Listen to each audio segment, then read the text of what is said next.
No man thinks more highly than I do of the patriotism, as well as abilities, of the very worthy gentleman who has just addressed the House. But different men often see the same subject in different lights, and therefore I hope it will not be thought disrespectful to those gentlemen if, entertaining as I do opinions of a character very opposite to theirs, I shall speak forth my sentiments freely and without reserve. This is no time for ceremony. The question before the House is one of awful moment to this country. For my part, I consider it as freedom or slavery, and in proportion to the magnitude of the subject ought to be the freedom of the debate.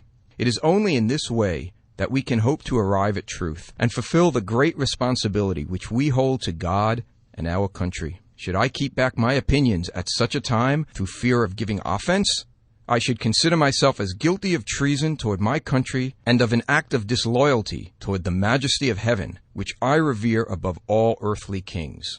Mr. President, it is natural to man to indulge in the illusions of hope. We are apt to shut our eyes against a painful truth and listen to the song of that siren till she transforms us into beasts. Is this the part of wise men engaged in a great and arduous struggle for liberty? Are we disposed to be of the number of those who, having eyes, see not, and having ears, hear not, the things which so nearly concern their temporal salvation? For my part, whatever anguish of spirit it may cost, I am willing to know the whole truth. But one lamp by which my feet are guided, and that is the lamp of experience. I know of no way of judging of the future but by the past. And judging by the past, I wish to know what there has been in the conduct of the British ministry for the last 10 years to justify those hopes with which the gentlemen have been pleased to solace themselves and the House. Is it that insidious smile with which our petition has lately been received? Oh, trust it not, sir. It will prove a snare to your feet. Suffer not yourselves to be betrayed with a kiss. Ask yourselves how this gracious reception of our petition comports with those warlike preparations which cover our waters and darken our land. Are fleets and armies necessary to a work of love and reconciliation? Have we shown ourselves so unwilling to be reconciled that force must be called in to win back our love?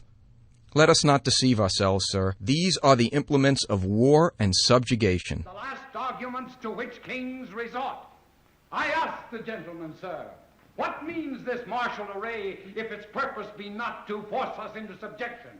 Can gentlemen assign any other possible motive for it? Has Great Britain any enemy in this quarter of the world? Accumulation of navies and armies? No, sir, she has none. They are meant for us, and they can be meant for no other. They were sent over to bind and rivet upon us those chains which the British ministry had been so long forging. And what have we to oppose them? Shall we try argument? Sir, we have been trying that for the last 10 years. Have we anything new to offer upon the subject? Nothing. We have held the subject up to every light of which it is capable.